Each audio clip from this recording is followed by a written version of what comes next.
Hey everyone, welcome back to the Sleep Atlas. Tonight's story is a little different, not a single kingdom or hero, but a thread that runs quietly through them all. Something ancient, something that hums just beneath the surface of every civilization we've ever built. You could call it magic or mystery, or simply humanity's oldest obsession. The idea that the universe is whispering secrets and a few people might be listening. So dim the lights, settle into whatever version of comfort you can find. Maybe a blanket, maybe a cat, maybe both. And let's wander through 21 ancient mysteries, from the painted caves of prehistoric shamans to the starlit temples of Egypt. From Sumerian tablets to forgotten manuscripts, we'll explore the strange corners of human history where religion, science, and imagination blur together. Because let's be clear, history isn't just kings and wars, it's also dreams and the strange, beautiful, sometimes delusional things we do when we think the cosmos might be looking back at us. Before we start, let me know in the comments where you're tuning in from and what time it is for you. I always love seeing how far this little global campfire reaches.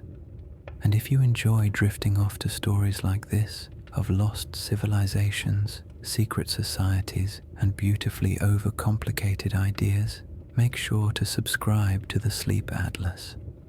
It's the easiest way to explore more of history's forgotten corners, all designed to help you unwind, learn, and rest. Alright, now let's begin at the very beginning. Chapter 1. The Fire Before Language. Origins of the Hidden Arts. Picture a world without words, no cities, no gods with names. Just small bands of humans huddled near flickering firelight, surrounded by the vast indifference of night. This is where the occult truly begins, not in dusty libraries or gold-leaf grimoires, but in caves filled with smoke and shadows. Before writing, before myth, before priests and prophets, people already understood that something unseen governed their lives. Lightning, disease, death, the sun's slow return after the longest night. They didn't have equations or philosophy. They had rhythm, breath, and trance. Early cave paintings, the ones that stretched tens of thousands of years back, weren't just decoration. Many anthropologists now think they were part of rituals, attempts to blur the line between the living and whatever lies beyond it. Imagine a hunter smeared with ochre and ash, swaying before the flame, his shadow merging with the shape of a painted bison. The flickering light makes the animal move, alive again for just a moment. That's not art, that's invocation. Somewhere in that darkness, humanity discovered its first secret, that sound, repetition, and imagination could change perception, and once perception changed, reality itself seemed to follow. The first magic wasn't about wands or spells, it was about manipulating the mind. Take the shaman, the world's first psychologist, doctor, and performance artist, all in one. In every early culture, from the tundra to the tropics, there's a version of this figure, part healer, part dreamer, part showman. They used drums, chants, herbs, and sometimes starvation or pain to push themselves and others into altered states. Hallucinations became visions, fevers became prophecies. It wasn't science, but it worked just enough of the time to feel sacred.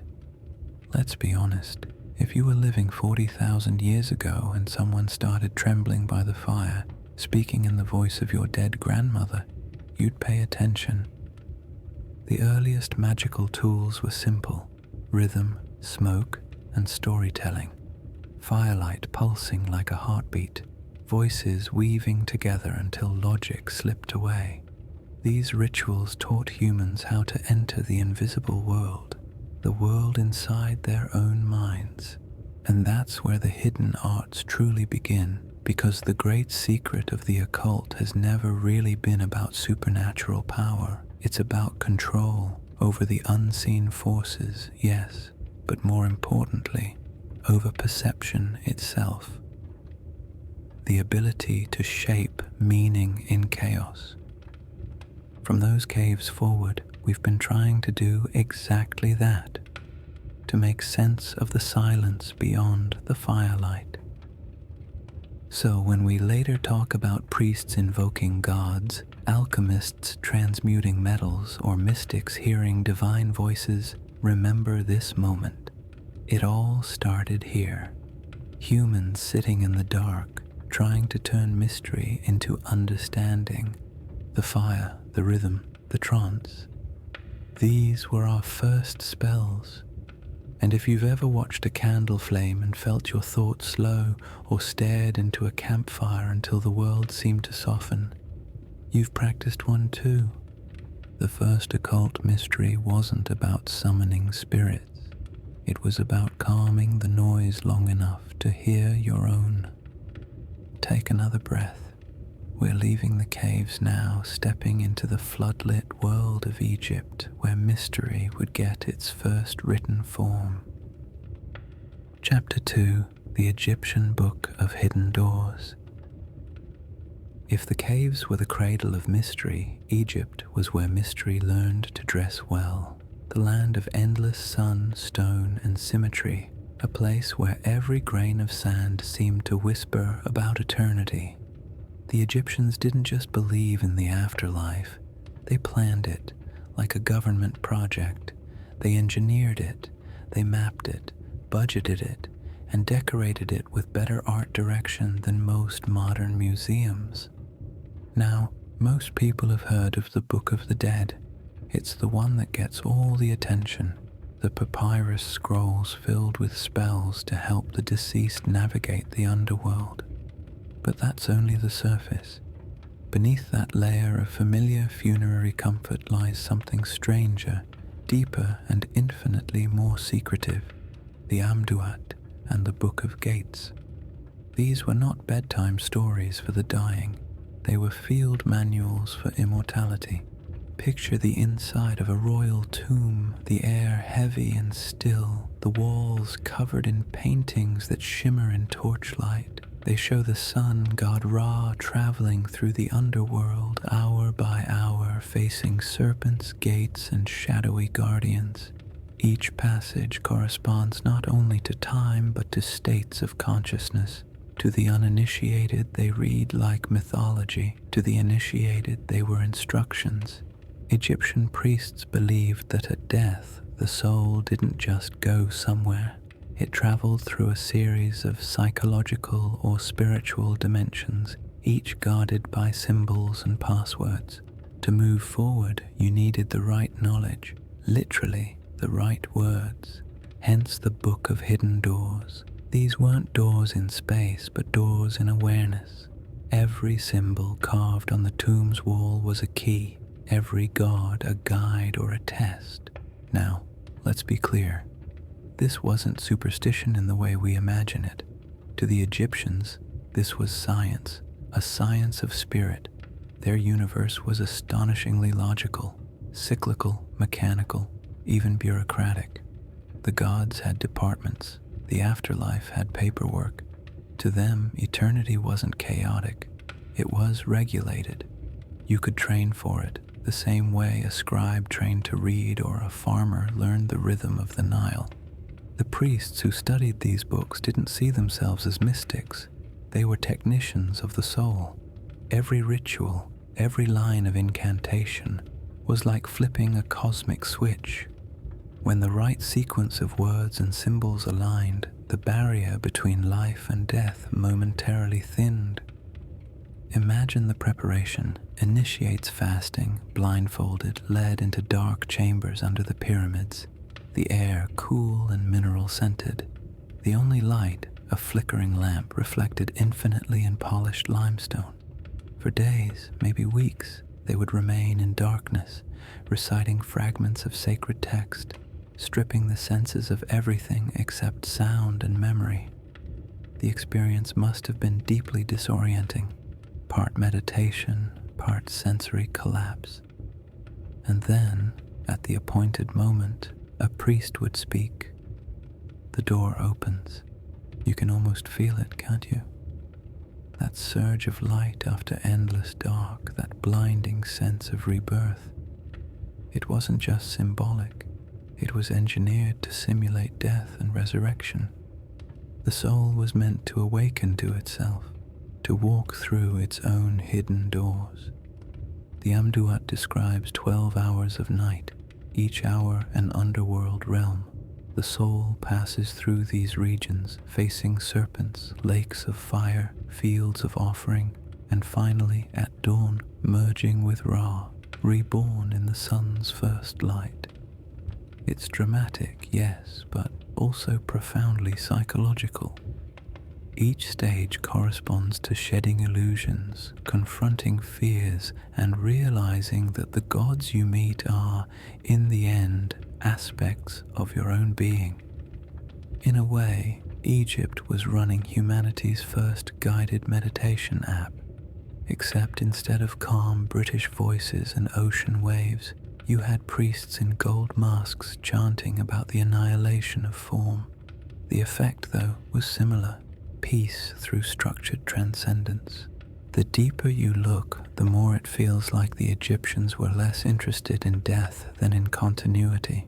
They didn't want to escape the world. They wanted to remain conscious inside it, even beyond the grave. That's what eternity meant to them. Not floating in heaven, but awareness that never fades. And here's the irony. These books weren't written for everyone. Most Egyptians couldn't read, and those who could rarely saw these texts. They were secrets for kings, priests, and initiates, the ancient equivalent of an exclusive beta release. And yet, thousands of years later, we're still reading them, still trying to decode the same questions they whispered in the dark. What happens when the light goes out? What part of us survives the journey? It's strange, isn't it? All our modern technology, our medicine, our rational progress, and we're still afraid of the same door, still fumbling for the same key. The Egyptian priests called it the hidden door of the West, the entrance to the night, the place where the sun and the soul descends only to rise again. Take a breath. The tomb walls close behind us. The air changes, drier, older, as we move deeper underground. Ahead lies another chamber, lit by torches and echoing with low chants. The mystery schools of the Nile are waiting. Chapter 3. The Mystery Schools of the Nile. If Egypt was a civilization of stone and sunlight, its true secrets were kept in darkness. Somewhere beneath the gleaming temples and colonnades, below the hieroglyphic walls that told half-truths to tourists and priests alike, were the initiation chambers of the mystery schools, sanctuaries where spiritual training looked more like psychological warfare than prayer. These schools weren't casual institutions. You didn't just sign up with a reed pen and tuition fee. You were chosen. Candidates were observed for years, tested in ways that made the army look gentle.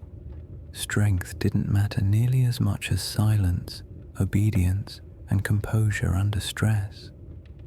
Because these initiations weren't about proving loyalty, they were about surviving yourself.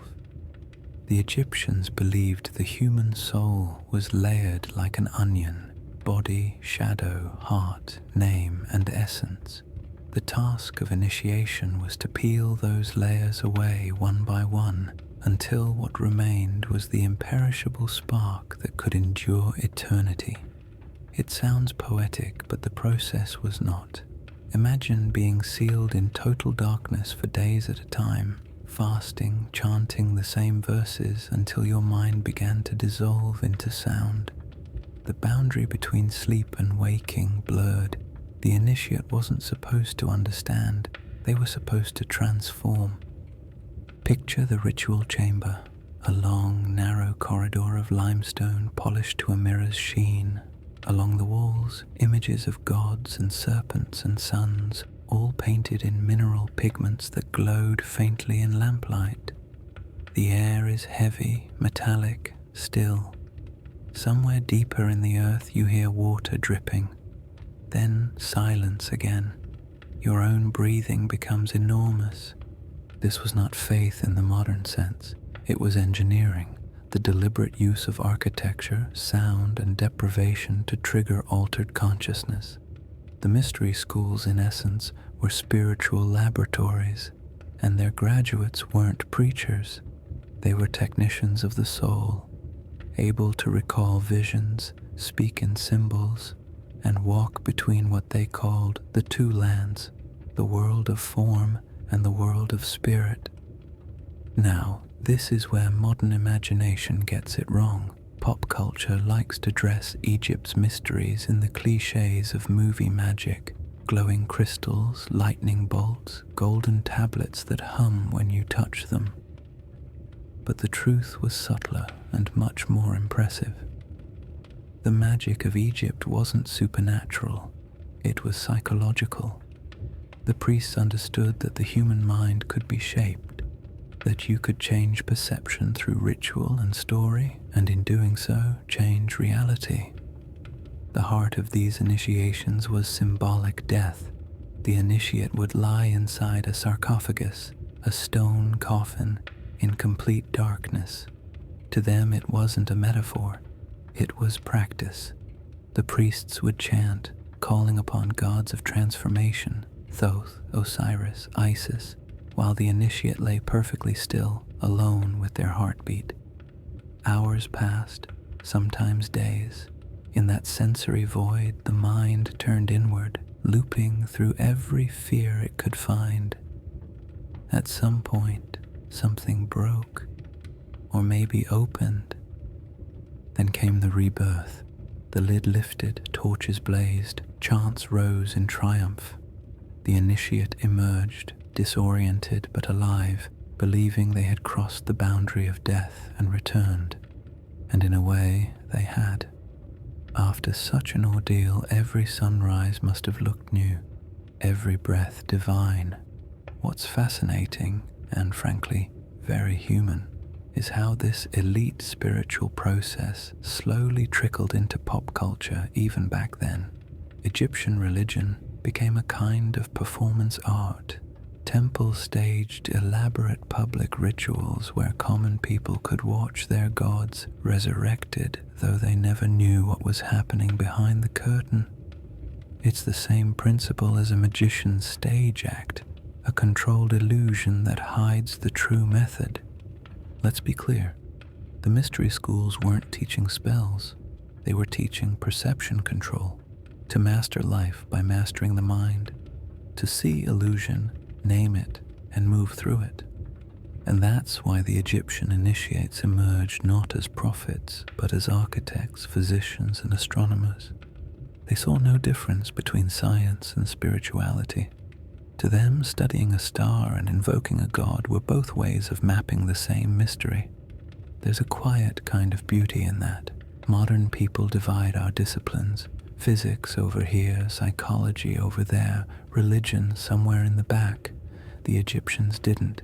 To them, everything was a conversation with the divine, a universe written in code, waiting for those with patience to read it. It's tempting to romanticize these schools as pure enlightenment, but they were also political. The priests who completed initiation often became advisors to pharaohs, wielding immense influence. To understand life, death, and the stars was to control those who didn't.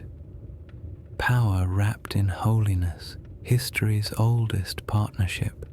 Still, the knowledge they sought feels strangely familiar. The idea that truth is hidden behind appearances, that consciousness can be expanded, that reality bends to perception. These aren't relics. They're alive and well in psychology, philosophy, and quantum metaphors today. We just wear lab coats instead of linen robes. When you close your eyes tonight and drift into sleep, think of those ancient chambers, silent, breathless, glowing faintly with oil lamps. Somewhere in that stillness, thousands of years ago, another human lay perfectly still, trying to cross the boundary we cross every night without fear. The priests of Egypt might have called it initiation. You might call it rest. Take one more breath. The torchlight fades, replaced by starlight. The sands of the desert stretch endlessly above us, and somewhere beyond them, another civilization is writing on clay tablets, whispering about destiny and the power to rewrite it. Chapter 4: The Sumerian Tablet of Destinies. Now we leave the golden light of Egypt and step even further back into the dust and shadows of Mesopotamia, a place where civilization itself was still working out the details. Clay tablets, not stone temples, reed styluses instead of chisels. But make no mistake, this was where bureaucracy first met mythology and decided to form a partnership. The Sumerians and later the Babylonians believed the universe ran on contracts, divine paperwork written in cuneiform across the heavens. Every god, every king, even the wind and the rivers, had their job description written down somewhere in celestial archives, and at the center of it all was the most coveted document in the cosmos, the Tablet of Destinies. The myths describe it as a physical object, usually a slab of clay or lapis lazuli inscribed with sacred writing, glowing with power. Whoever possessed it had the authority to command fate itself, to decree reality. Think of it as the cosmic equivalent of root access to the universe. If your name was on that tablet, your word became law. Of course, being a story written by humans, ownership of the tablet was always a little contested. In one tale, the sky god Enlil holds it, maintaining order across the heavens. In another, the storm god Ninurta steals it. Then the chaos dragon Tiamat's general Kingu gets his hands on it, tipping the balance toward disorder until he's inevitably defeated. You can practically see the ancient storytellers smiling, because even in 2000 BCE, people understood that whoever controls the narrative controls reality. It's tempting to dismiss this as mythological fantasy, gods squabbling over magic tablets, but if you squint, you can see something much more profound. The Sumerians weren't really writing about gods. They were writing about information, about who holds it, who writes it, and what happens when it's lost or stolen. Every temple in Mesopotamia doubled as an archive. Scribes, the elite few who could read and write, recorded everything: harvests, debts, omens, laws, even dreams. They didn't just document reality, they defined it. Once something was pressed into clay, it became true. The idea of a tablet of destinies wasn't a fantasy, it was an exaggeration of what they were already doing, turning thought into permanence. Imagine being a Sumerian farmer, your entire year recorded in a handful of baked mud. Whether your crops succeeded, whether you owed silver, whether the gods were pleased, all determined by a line or two carved by some temple scribe. If you think bureaucracy runs the world now, try living in a universe where the gods themselves have accountants. There's a strange elegance to it. The oldest surviving systems of writing weren't for poetry or philosophy. They were for ledgers, lists of who owes what, who rules where, who gets to say the gods approve. The Tablet of Destinies wasn't just myth. It was prophecy that one day information itself would rule everything. And here's where it gets even weirder. The myth implies that when the tablet changed hands, reality itself shifted. The god's powers rose and fell depending on who held it. In other words, destiny was negotiable. That's an incredibly modern idea, that the universe isn't fixed but written and rewritten by those who dare to seize the stylus. You can almost feel the connection between a Mesopotamian priest pressing a stylus into clay and a modern scientist typing into a glowing screen. Both of them, in their own ways, are updating the code of the cosmos. The temple archives were the first data centers, their priests the original programmers. Every ritual, every sacrifice, every recorded omen was a line of code meant to keep the cosmic system stable, to prevent the flood, the famine, the chaos dragon. Humanity's first attempt at error correction. Of course, there's also something darkly funny about it. Picture Kingu, the dragon general, holding the universe's ultimate artifact, only to lose it because, as the story goes, he did not know how to read the writing. In the ancient world, as now, power without literacy was useless. But beyond the irony lies something hauntingly human. The Tablet of Destinies wasn't really about divine control. It was about our desperate need to believe that meaning can be written down, that chaos can be tamed by language, that somewhere someone has the manual. And maybe that's the real secret of all these ancient mysteries, the belief that if we could just read the right words, the universe would make sense. Take another slow breath. The clay cools beneath your hands. The temple doors close behind you, and the sound of styluses scratching fades into the quiet hum of the stars. Ahead lies another riddle, a symbol older than words, sealed again and again to keep power from falling into the wrong hands. Chapter 5. The Enigma of the Seven Seals. Somewhere between myth and metaphor, between Mesopotamia's clay tablets and Jerusalem's prophecies, the idea of the seal emerged, a mark of power, ownership, and secrecy.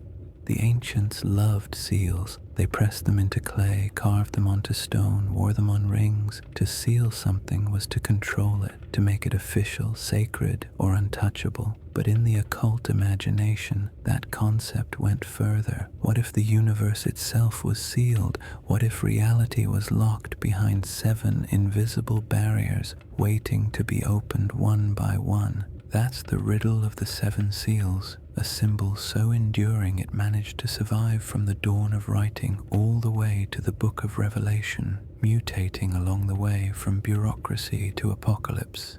Let's start simple. In ancient Mesopotamia and Egypt, seals were literal, cylinders or signets rolled over wet clay, leaving behind intricate spirals of symbols and gods. Everyone was unique, like a fingerprint. A seal meant identity, authority, and secrecy. To break it without permission was a crime against order itself. When you sealed a door, a letter, or a tomb, you were saying, what's inside is not for everyone. But the more humanity wrote, the more the seal turned mystical. The act of sealing became a metaphor for divine control, the gods themselves sealing knowledge, destiny, or time until the right moment or the right initiate came along. The idea spread like wildfire, and by the time we reach early Jewish and Christian mysticism, the seal has become a cosmic device, an encrypted lock on the structure of creation. Now, most people know the 7 seals through the Book of Revelation, that fever dream prophecy that closes the Christian Bible. There, the seals are literal locks on a scroll held by a lamb, an image so symbolic it practically begs for centuries of interpretation. As each seal breaks, another catastrophe unfolds. War, famine, plague, darkness, and finally the end of the world. It's a horror film written in candlelight. But here's the twist, that imagery didn't appear out of nowhere. It was built from thousands of years of earlier ideas about divine seals, from Sumer to Babylon to Egypt. In the older myths, breaking seals wasn't about destruction, it was about revelation, uncovering hidden knowledge layer by layer. To open a seal was to initiate change, to make the unseen visible. Revelation simply took that ancient pattern and applied it to time itself, the universe as a scroll slowly unrolled by destiny. Now let's be honest, Revelation is not exactly bedtime reading. It's intense, coded, and filled with imagery that feels almost hallucinatory. Beasts, thrones, blood-red moons. But if you read it through the lens of the ancient occult, it's not a prophecy of doom. It's an initiation ritual, a series of psychological thresholds disguised as divine destruction. Each seal breaks a layer of illusion. Each trumpet blast is a wake-up call. It's not the world ending, it's consciousness evolving. Hidden within the terror is the oldest truth of the mysteries, the idea that destruction is simply the prelude to renewal. It's almost funny, really. The ancient world saw bureaucracy as sacred, and now the end of the world reads like an executive summary, heaven's paperwork stamped and sealed by cosmic auditors. Somewhere in eternity there's probably a divine filing cabinet labeled Apocalypse, approved, but the metaphor holds power because it speaks to something universal. We all carry our own sealed scrolls, memories, fears, identities, carefully bound and hidden. To live is to slowly unseal them, sometimes by choice, sometimes by force. Each moment of realization, joyful or painful, is a seal breaking, a truth emerging from its own vault. For the ancients, knowledge wasn't meant to be free-floating. It had to be earned, protected, unwrapped in ritual. The seal was both protection and invitation, a warning label on the sacred. Enter only if you're ready. There's something oddly comforting about that. The universe, it seems, doesn't just throw mysteries at us all at once. It reveals them in layers when we're ready to understand. 7 apparently was the perfect number for it, the rhythm of completeness. So the next time you see that symbol, a circle of 7, a scroll, a keyhole surrounded by stars, remember that you're looking at one of the oldest human metaphors. The seal is not about secrecy, it's about timing.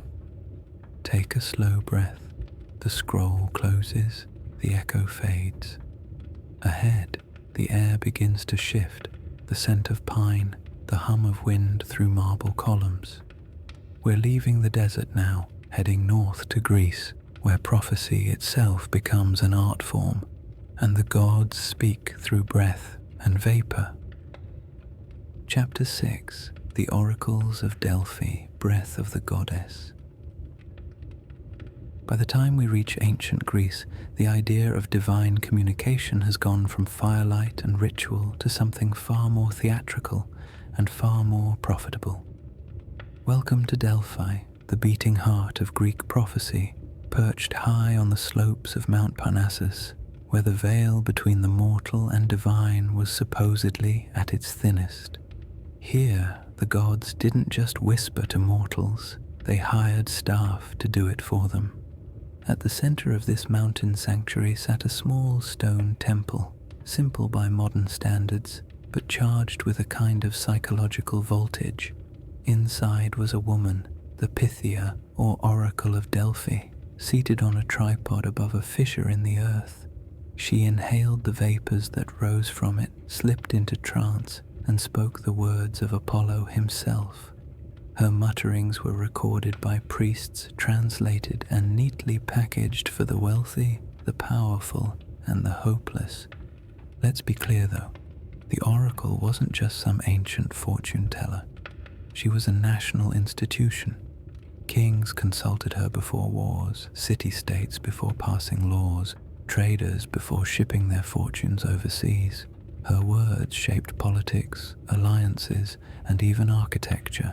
The oracle at Delphi was, for over 1,000 years, the most influential woman in the ancient world, a living bridge between human confusion and divine ambiguity. But here's the fun part. Apollo's advice, as delivered through his priestess, was famously cryptic. Ask whether you'll win a war, and she'll say something like, "A great empire will fall." Inspiring, yes. But whose empire? Yours or theirs? The oracle never lied. She just never clarified. It was ambiguity as policy, a divine loophole that allowed everyone to claim she was right, and the setup was brilliant. The temple sat on a fault line that released light hydrocarbon gases, probably ethylene, which can cause euphoria and mild hallucinations in enclosed spaces. Combine that with chanting, incense, and rhythmic drumming, and you've got a natural recipe for trance.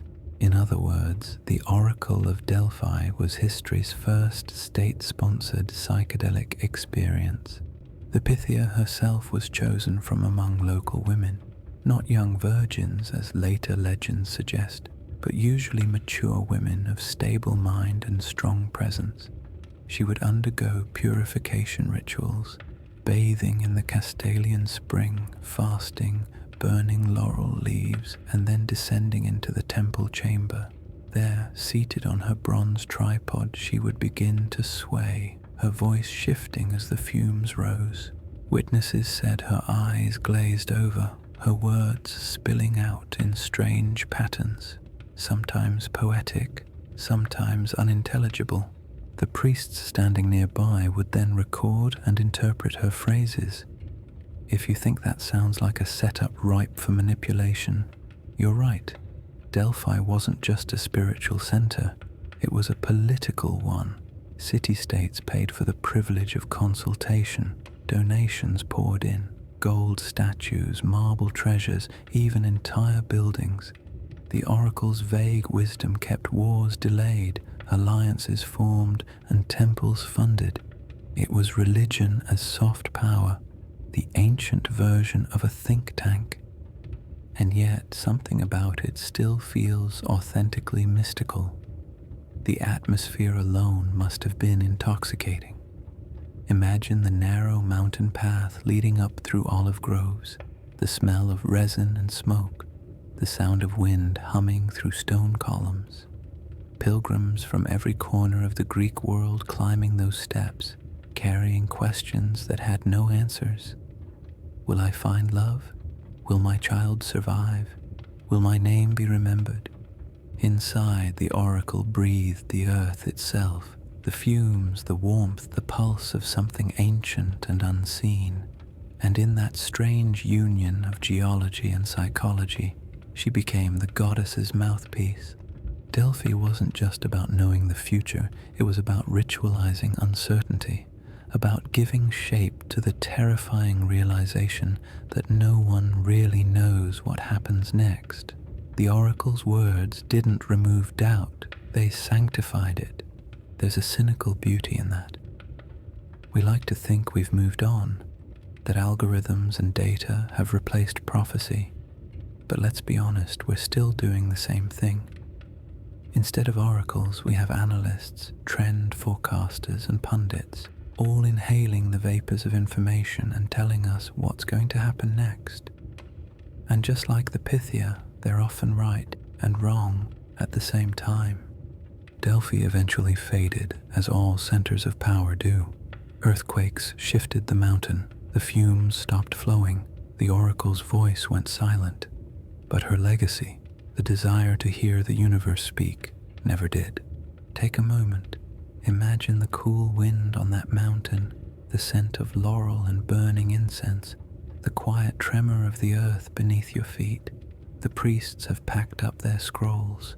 The worshippers are gone, but the stones still hum faintly with something eternal, a vibration you can almost hear if you listen carefully enough.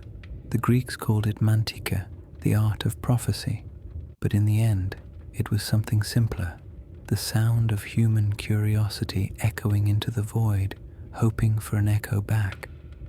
Now breathe slowly. The mountain air fades, replaced by the scent of grain, soil, and springtime.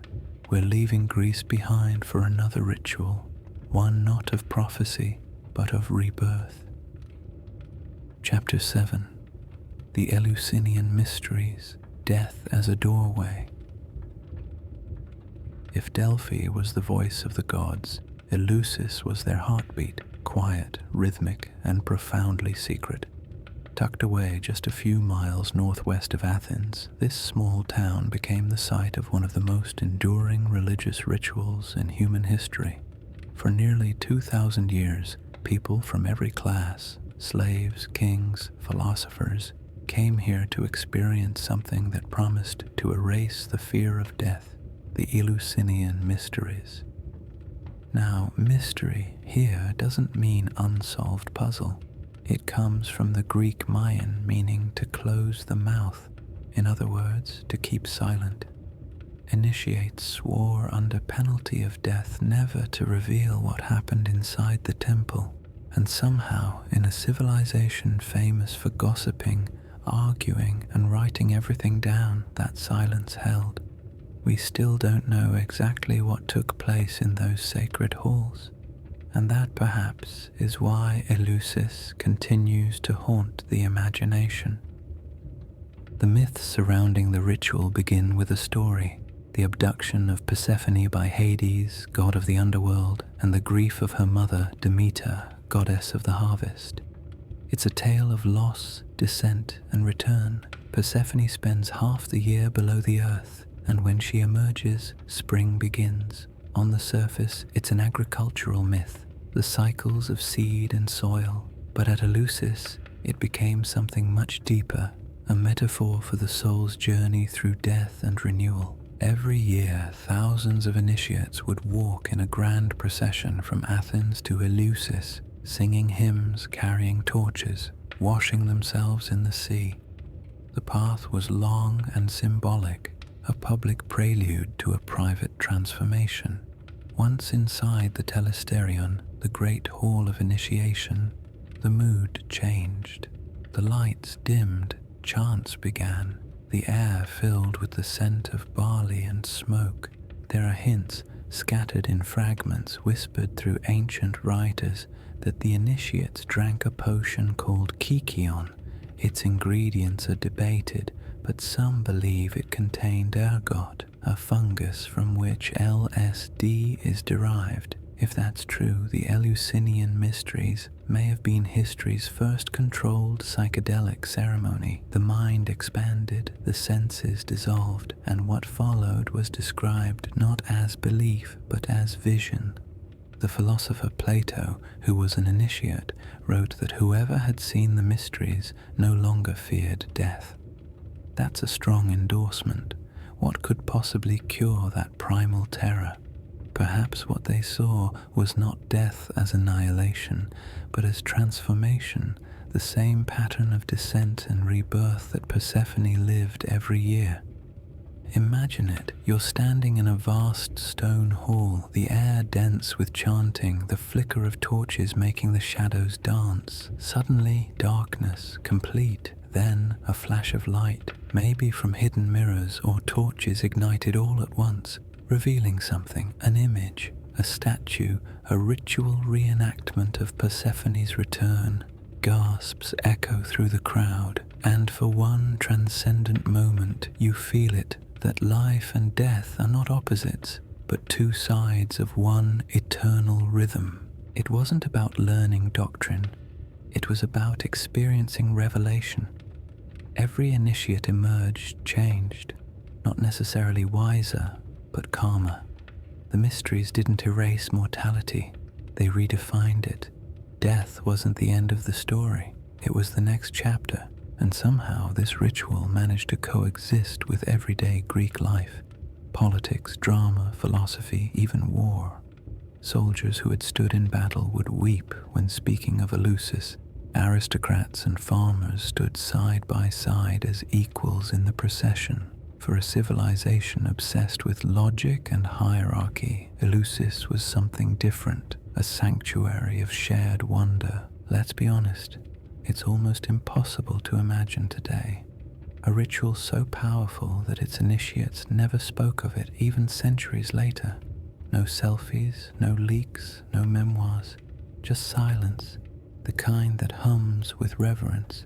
When Christianity rose, the mysteries were outlawed, their temples destroyed, their rites condemned as pagan. But the pattern, descent, darkness, and return, survived. It's in every story of redemption, every psychological model of transformation, every spiritual metaphor of awakening. The Greeks may have buried Eleusis, but they accidentally planted it in our collective subconscious. There's something almost tender about that. Humanity's oldest fear, death, met not with denial or despair, but with choreography, poetry, and a cup of barley tea. You can almost hear Demeter's sigh in the wind. Not a goddess demanding worship, but a mother teaching her children how to let go. As you breathe in and out, think of that rhythm. Loss and return, sleep and waking, death and life. The ancient initiates believed that every night's sleep was a rehearsal for eternity. And speaking of rhythms, our journey moves now from Greece's torches to Egypt's twilight once more, where the voice of a god named Thoth began to whisper a new kind of wisdom, the first philosophy of the occult mind. Chapter 8. The Hermetic Voice of Thoth. Somewhere between the crumbling temples of late Egypt and the rising marble columns of Greece, a new voice began to speak. It wasn't the voice of a god exactly, nor of a man, but something in between, the whisper of Hermes Trismegistus, the thrice great, a fusion of two ancient deities, Egypt's Thoth, the god of wisdom and writing, and Greece's Hermes, the messenger of the gods. Together, they became the patron saint of hidden knowledge, the philosopher's ghost who would haunt Western thought for the next 2,000 years. If the Egyptians gave us the architecture of eternity, Hermeticism gave us its manual. The texts that bear Hermes Trismegistus's name, the Corpus Hermeticum, appeared around the 1st century CE, written in Greek but steeped in Egyptian imagery. They claim to contain the secret conversation between God and the human mind, and like all good secrets, they were just ambiguous enough to make you wonder if they were divine revelation or extremely creative philosophy. At their core was a single idea: as above, so below. The universe, they said, was one continuous thing, a mirror between the macrocosm and the microcosm, the heavens and the human soul. To understand one was to understand the other. The stars reflected the mind reflected the stars. It's a poetic thought, but also a deeply radical one, because if the divine was woven into everything, including you, then you didn't need priests or temples to find it. You just needed awareness. That idea terrified religious authorities and thrilled everyone else. It was essentially open source spirituality. Let's be clear though, Hermeticism wasn't just philosophy for candlelit mystics. It was also science's older, weirder cousin. The Hermetic thinkers saw no boundary between spirit and matter. Studying the stars wasn't just astronomy, it was theology. Experimenting with metals wasn't chemistry, it was alchemy. The physical world was symbolic, alive, full of messages. Every mineral, plant, and planet was part of a universal conversation between mind and matter. Picture Alexandria around the 1st century, a city where scrolls from Greece, Egypt, Persia, and India mingled in dusty libraries. Scholars in linen and philosophers in robes debated under oil lamps, the air thick with incense and ego. It was in this melting pot that Hermeticism took shape, a fusion of Egyptian priestcraft, Greek philosophy, and a touch of Babylonian astrology. It was globalization, ancient style.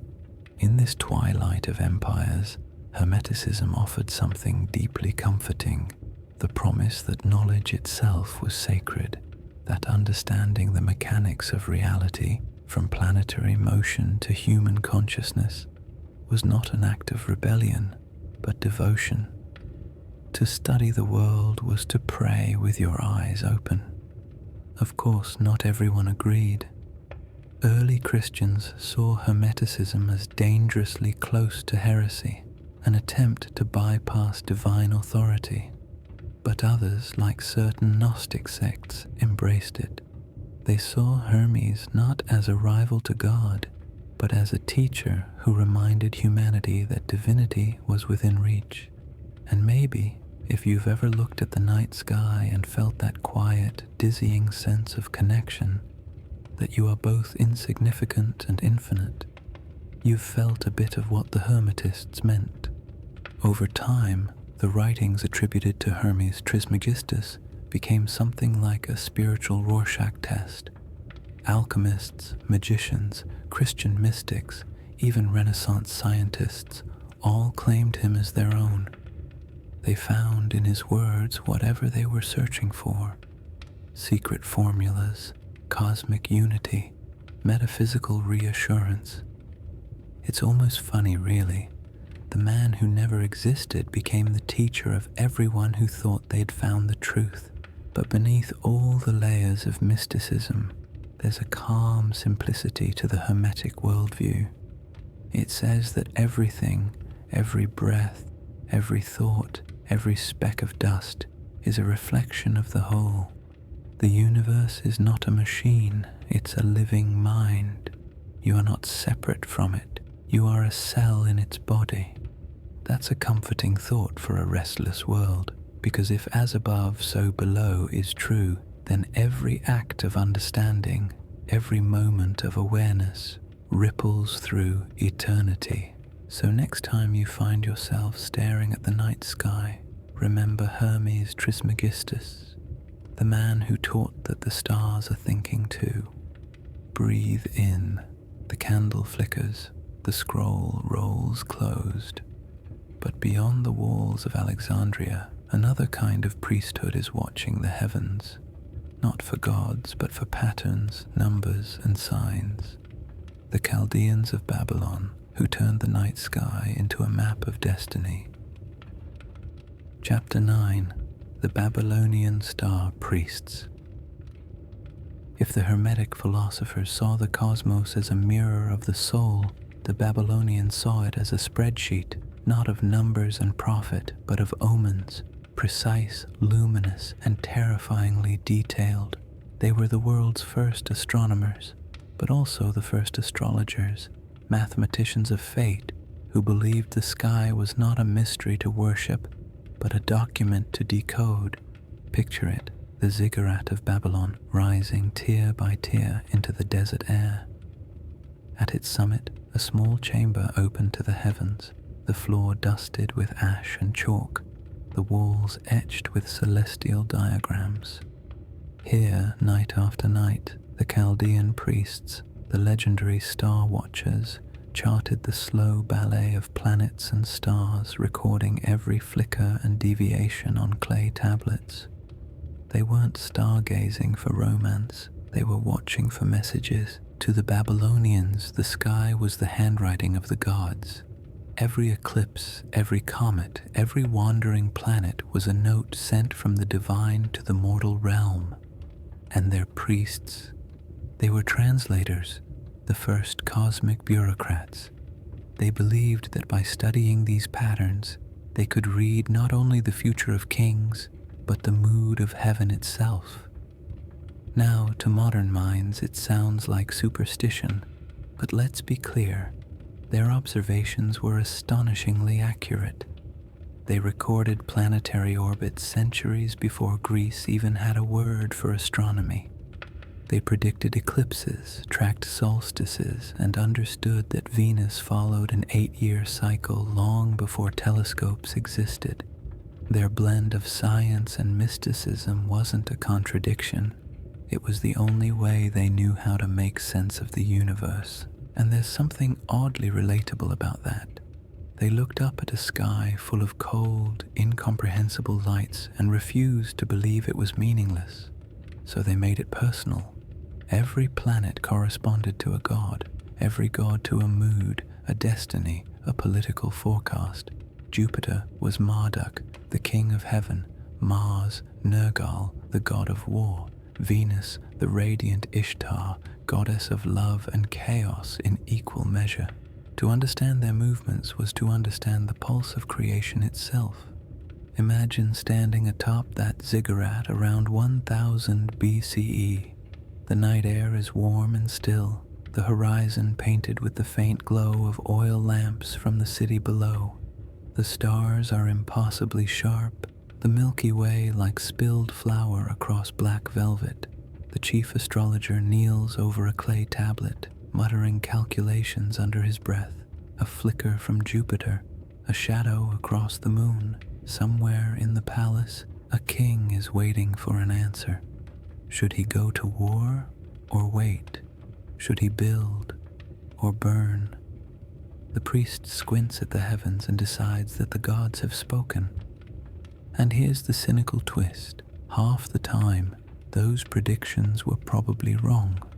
But it didn't matter, because the system itself, the belief that there was a system, kept civilization stable. The stars gave meaning to chaos, and meaning, however shaky, is the first requirement for sleep. It's strange to think how much of our modern world still carries their fingerprints. Astrology, obviously. Those daily horoscopes about your love life and career are the faintest echo of Babylonian priestcraft. But even the way we measure time, hours, minutes, seconds, comes from their sexagesimal math. 60 minutes, 60 seconds, 12 months, 7 days, all born from their skywatching. Every glance at your phone's clock is, in a way, a silent tribute to the Chaldeans. And they didn't just influence timekeeping, their cosmology, the idea of heaven as a structured, tiered place, fed directly into the religions that followed. The Jewish, Christian, and Islamic heavens all inherited a little Babylonian architecture. The tower, the ascent, the judgment, it's all there, built on foundations of clay tablets and candlelit observation. But perhaps the most haunting legacy is this. The Babylonians believed that by watching the sky they could influence it. That attention itself had power. To name the stars was to shape their story. It's a beautifully human delusion, or maybe a beautifully human truth, because even now we still do it. We point telescopes instead of fingers, write equations instead of omens. But the impulse is the same. We still believe that the universe wants to be understood, that somewhere in the geometry of light there's a message for us. The star priests eventually vanished, swallowed by the empires they once advised. But their nighttime vigil never really ended. Every scientist who stays up late, squinting at data under a sterile glow, is their descendant. The robes have changed, the gods have retired, but the staring continues. So take a breath. Picture those ancient astronomers gazing up from their brick towers, their oil lamps flickering, their clay tablets cooling beside them. The desert wind carries a faint scent of cedar and smoke. The heavens move on, silent, eternal, and yet, somehow, aware. Ahead lies another temple, another kind of library, not one of stars, but of words, the greatest repository of knowledge the ancient world ever built, and the tragedy that erased it from the world. Chapter 10. The Lost Library of Alexandria. Every civilization dreams of eternity, but few had the audacity to try and build it. The ancient Egyptians did it with stone. the Greeks with philosophy. But Alexandria, that shimmering, sun-baked city on the Mediterranean coast, tried to do it with paper. The Library of Alexandria was humanity's first serious attempt to download the universe. Founded in the 3rd century BCE under Ptolemy I, one of Alexander the Great's successors, it wasn't just a library, it was a declaration of intent, the idea that knowledge itself could be conquered, catalogued, and controlled. Imagine the ambition to gather every scroll from every civilization known to man, to archive the words of poets, mathematicians, philosophers, astrologers, and magicians. The goal wasn't modest, they wanted everything. Ships docking in Alexandria were searched by royal decree. Any scrolls found aboard were confiscated, copied, and added to the library's collection. The originals went to the library. The copies, if you were lucky, went back to you. You could say it was the world's first intellectual piracy ring, state-sanctioned and performed in the name of enlightenment. At its height, the library was said to contain up to 500,000 scrolls, though no one knows for sure. It wasn't just a building, but a complex: lecture halls, gardens, laboratories, observatories. It was a city of thinkers, people who believed that knowledge was not just for the gods, but for anyone with enough patience to read. And yet, for all its grandeur, it had the same fragility as a single spark near parchment. You've probably heard the story that Julius Caesar burned it down during his siege of the city. That's true, in part, but incomplete. The library's end wasn't one great fire, but a slow fading, a tragedy stretched across centuries. Bits of it were lost in wars, neglected under new regimes, consumed by apathy as much as by flame. By the time the final embers cooled, the greatest collection of human thought had dissolved into dust. It's one of history's most poetic ironies. The place that tried to preserve everything ended up preserving nothing.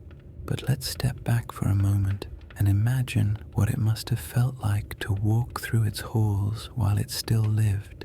The air heavy with papyrus dust, the faint crackle of oil lamps, scribes hunched over desks, their fingers stained with ink, scrolls bound in linen stacked in alcoves that smell of honey and mildew, a quiet that wasn't silence but a collective hum, the sound of thought itself. Here, you might pass a mathematician arguing about the geometry of the stars, a physician dissecting the logic of the body, a philosopher trying to calculate the soul. Knowledge in all its contradictory forms, side by side, messy, alive, and exhilarating. Among those scrolls were texts we can only guess at now, works of alchemy, treatises on astrology, ancient maps of the heavens, lost plays, forgotten philosophies. Some believe that fragments of the Hermetic writings were stored here, others that entire schools of magic and medicine disappeared in the flames. What's certain is that the loss was not just intellectual, it was psychological. Humanity's first great dream of total understanding ended in smoke, and yet maybe that was inevitable, because total knowledge is a dangerous illusion. The moment we think we've captured everything, we stop asking questions. The library's destruction, in a strange way, ensured curiosity would survive. When knowledge burned, wonder re-emerged from the ashes. Still, there's something haunting about it. Every modern library, every data archive, every hard drive humming in a server farm is a faint echo of Alexandria. We keep trying to rebuild it. Google, Wikipedia, the internet itself, all of it driven by the same impulse. The belief that if we can just store enough information, we'll finally make sense of existence. But knowledge isn't safety. It's an ocean that never ends. And even now, with all our storage, we're still adrift. You can almost picture it, the Mediterranean at dusk, waves licking the shore, a faint orange glow on the horizon. Somewhere in that city of marble and papyrus, a scribe watches smoke rising and realizes everything he's ever known is turning to air. He closes his eyes, listens to the crackle, and whispers a prayer to Thoth or Hermes or whoever might still be listening. Remember us. And maybe in a way, that prayer worked. Because here we are, remembering. Take a breath. The fire fades to ash. The scrolls turn to dust, and the night grows quiet again. Ahead, the world begins to fracture. Empires crumble, new faiths rise, and forbidden gospels whisper new interpretations of creation. It's time to open another hidden book, one banned, buried, and rediscovered in the desert sands. Chapter 11, The Gospel of the Serpent, Gnostics and Hidden Gods. If the Library of Alexandria was humanity's first cathedral of knowledge, then what came after was the great purge of curiosity. Books burned, temples closed, and new religions rose to claim ownership of truth. But truth, like smoke, has a way of slipping through fingers, and in the shadows of early Christianity, a strange counter-movement began to take shape, one that whispered of secret wisdom, of hidden gods, and of a universe that might not be what it seems. They called themselves Gnostics, from the Greek gnosis, meaning knowledge, but not ordinary knowledge, not the kind you learn in temples or schools. This was inner knowledge, divine awareness, the kind of truth that couldn't be written or taught, only remembered. According to the Gnostics, salvation didn't come from faith or obedience, but from awakening. And what exactly were they waking up from? Reality itself. To the Gnostics, the material world was not the creation of a loving God, but a mistake, a prison built by an ignorant or even malevolent being called the Demiurge. He was the craftsman of the physical universe, a cosmic bureaucrat who mistook his own reflection for divinity and decided to play God.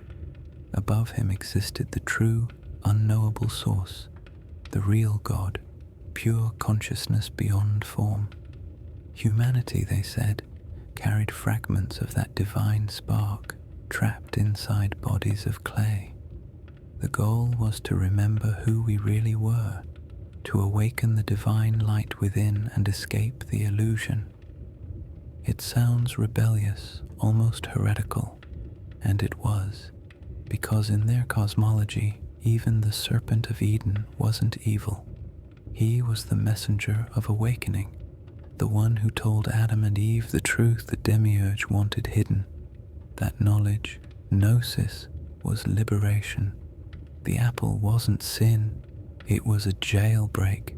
Now, if you were an early church leader trying to build a stable institution, you can see the problem.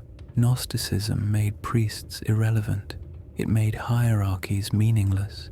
You didn't need sacraments or mediators. You needed awareness. And that awareness, inconveniently, couldn't be taxed or controlled. So the Gnostics went underground. They wrote in riddles and symbols. They created their own gospels, dozens of them, texts attributed to figures like Mary Magdalene, Thomas, and Judas. These writings didn't reject Jesus, they reinterpreted him. He wasn't a divine savior dying for humanity's sins. He was a teacher showing humanity how to wake up. In one Gnostic text, he laughs on the cross, not in mockery, but in serenity, as if he knows that death is just another illusion in the Demiurge's dream. For centuries, these writings were hunted down and destroyed. And then, in 1945, near the Egyptian town of Nag Hammadi, a farmer digging for fertilizer found a sealed clay jar. Inside were 13 leather-bound papyrus codices containing 52 texts, the lost Gospels of the Gnostics. Suddenly voices silenced for over a millennium spoke again. Reading them now, they feel startlingly modern. They talk about perception as reality, the divine within, and the search for authenticity, ideas that sound more like psychology than scripture. But they also feel deeply human, full of yearning, doubt, and quiet rebellion against the machinery of belief. One text, the Gospel of Thomas, is almost minimalist in its poetry. It begins, "If you bring forth what is within you, what you bring forth will save you. If you do not bring forth what is within you, what you do not bring forth will destroy you." It's hard to imagine a simpler or sharper summary of the human condition. And yet, for all their wisdom, the Gnostics were doomed. Their secrecy, their mysticism, and their refusal to organize left them easy prey for orthodoxy. The church grew, the Gnostics faded, but their ideas, like embers, never fully went out. They resurfaced in alchemy, mysticism, Renaissance philosophy, and modern psychology. Carl Jung even kept a copy of the Gospel of Thomas in his study, calling it the purest of all.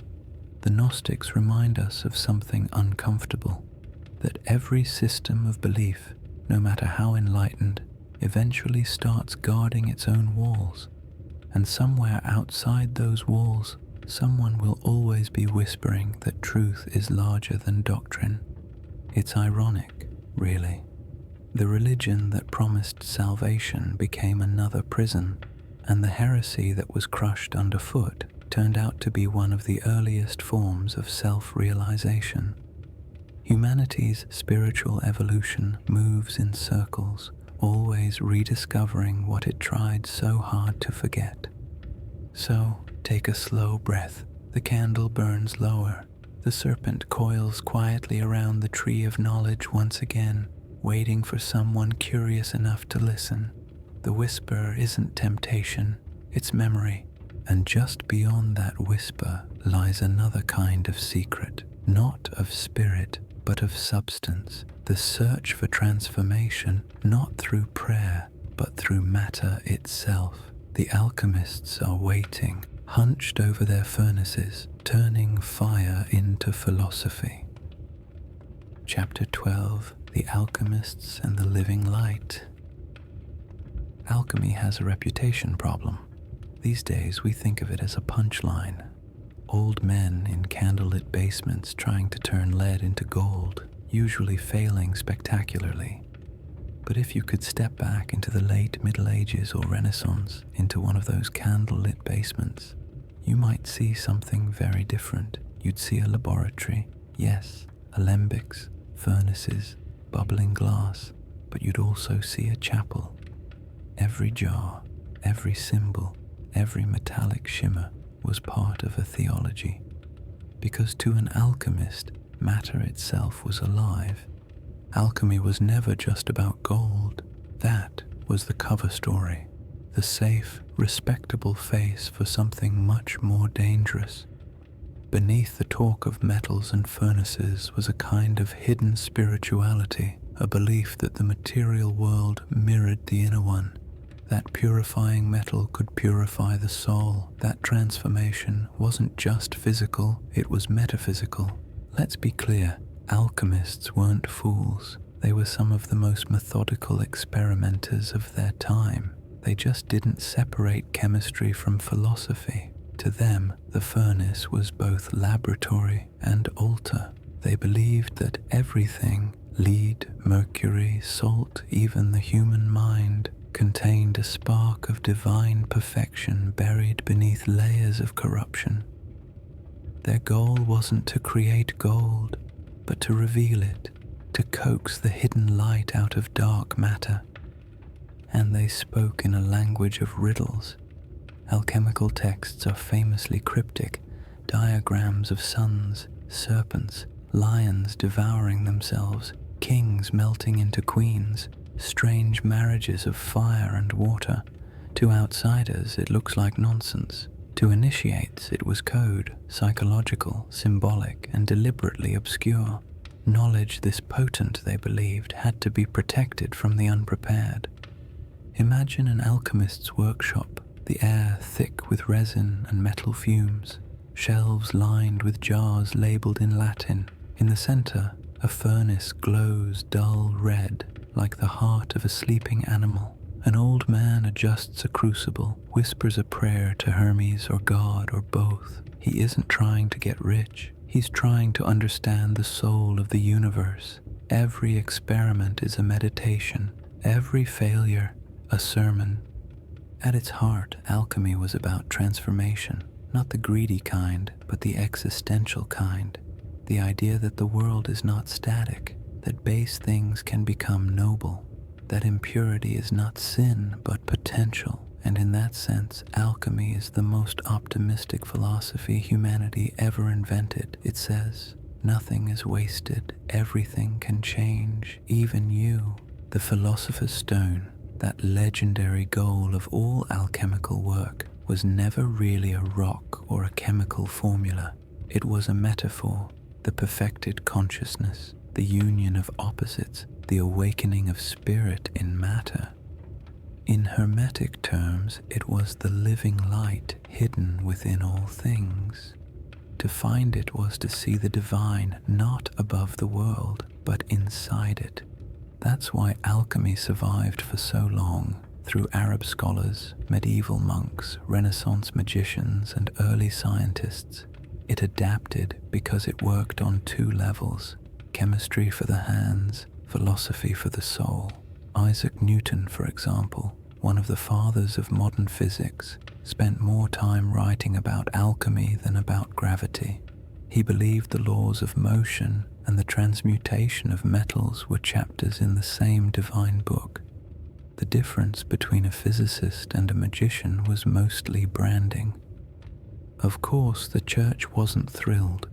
The idea that humans could imitate divine creation, could perfect matter, even themselves, bordered on blasphemy. So alchemists hid behind metaphor, filling their books with allegory and myth. The green lion eating the sun, the black crow of dissolution, the red king and white queen. It sounds esoteric, but all of it describes psychological states: despair, purification, union. It's therapy written in code. And that code eventually evolved into chemistry, psychology, and even art.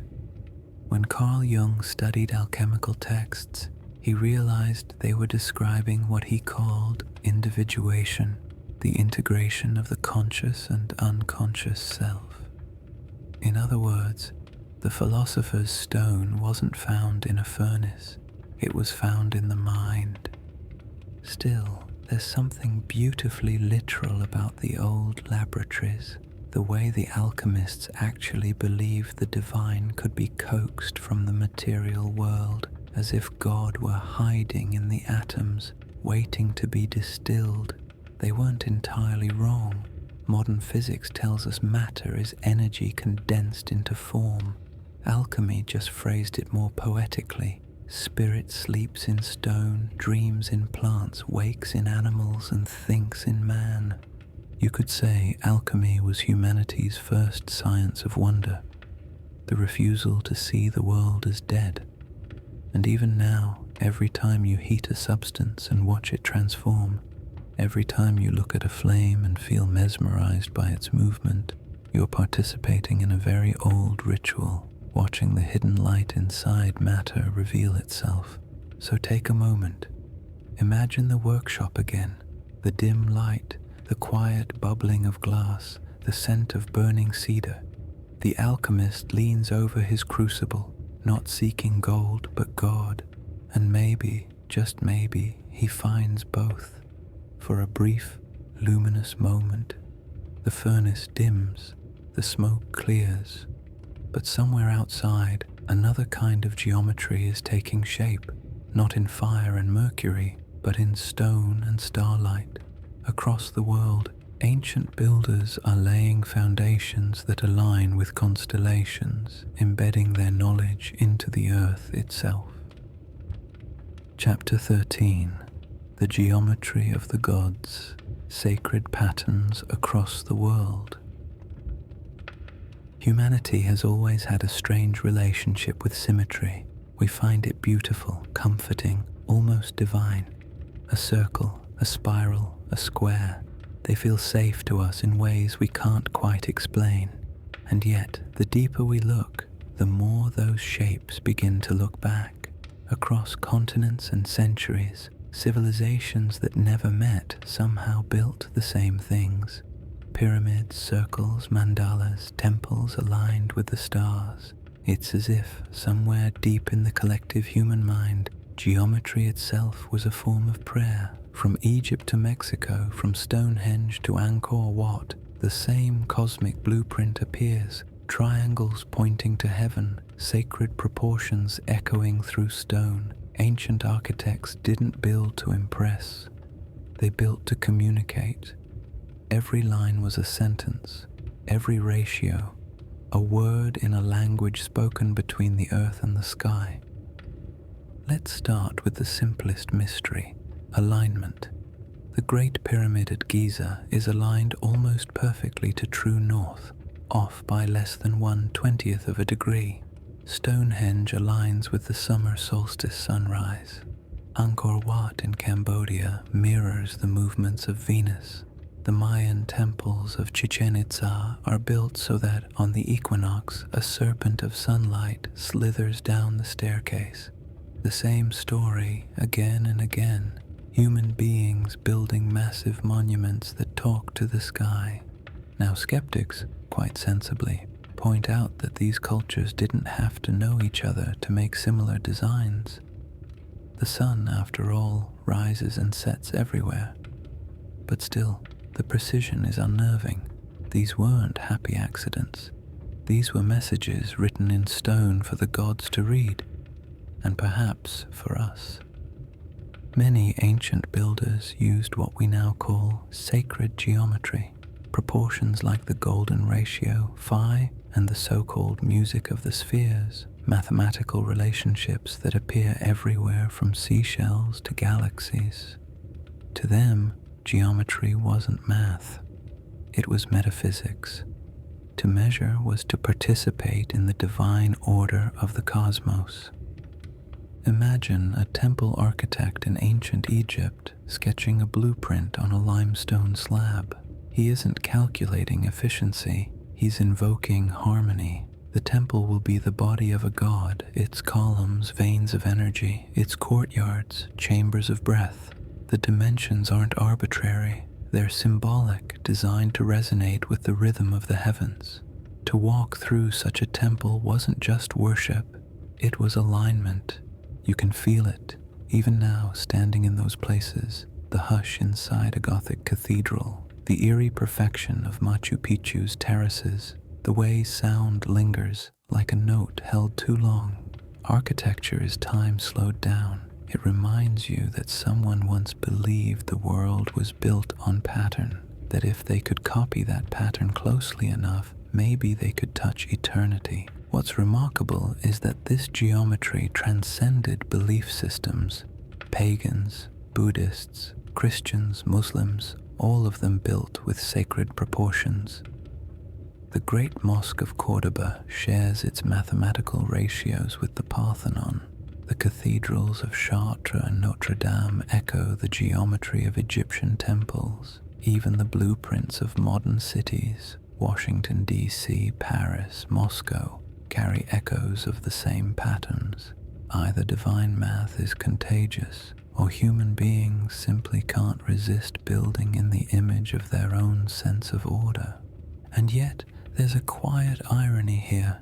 These builders spent lifetimes carving cosmic diagrams into stone, but most people who entered their creations didn't understand the geometry at all. They didn't need to. The feeling was enough. The pattern did its work subconsciously. To stand inside a space where symmetry reigns is to feel, for just a moment. that life makes sense. Sacred geometry isn't really about lines and circles, it's about the comfort of meaning, the hope that the universe isn't random, that chaos is just unrecognized order. And maybe that's why we still chase it. From fractals in computer code to the spirals of DNA, we keep finding the same shapes repeating, as if the cosmos is signing its name everywhere. Take a slow breath. Imagine the hum of wind through ancient stones, the echo of your footsteps across a perfect floor, each sound returning to you in balance. For the ancients, that balance was proof that the world was alive. A song composed in ratios and silence. And just beyond those stones, beyond the harmony, another sound is rising. A voice, not from architects or priests, but from prophets who claim to sing the future itself. The Sibyls are waiting, their eyes unfocused, their voices trembling in song. Chapter 14. The Song of the Sibyls. If geometry was the language of the gods, then prophecy was their music. And in the ancient world, the singers of that divine music were the Sibyls, women scattered across the Mediterranean whose words could make kings tremble and empires hesitate. They weren't priests, and they weren't philosophers. They were something stranger, vessels for voices that weren't entirely their own. The Sibyls appeared wherever people listened for meaning in chaos. Delphi had her oracle, yes, but there were others. At Cumae in Italy, at Erythrae in Asia Minor, at the edges of forgotten temples swallowed by vines. They were the human counterpart to thunder and storm, unpredictable, sacred, and faintly unnerving. When the Sibyl spoke, the world stopped to listen. The most famous of them all, the Cumaean Sibyl, lived in a cave near the Bay of Naples. According to legend, she wrote her prophecies on oak leaves and laid them at the cave's mouth. The wind would scatter them, rearranging the order, which meant the message was always true, just never the same. You can't say the ancients didn't understand branding. Her prophecies were collected into great books, the Sibylline oracles, which Roman officials guarded in the temple of Jupiter. When disaster threatened, war, famine, plague, they consulted the Sibylline books like an ancient emergency manual. Imagine senators in polished sandals, unrolling crumbling scrolls by torchlight, trying to decipher whether the gods wanted more temples or fewer wars. Spoiler, the answer was usually both. The Sibyls didn't speak in plain language. Their verses were riddles full of metaphors and inversions. The truth was buried beneath poetry, deliberately. Prophecy was never meant to be easy. It was meant to mirror the uncertainty of fate itself. Even the most devout listener left the cave unsure whether he'd been blessed or cursed. And yet, people kept coming. Because in a world where everything depended on weather, harvest, and war, uncertainty was unbearable.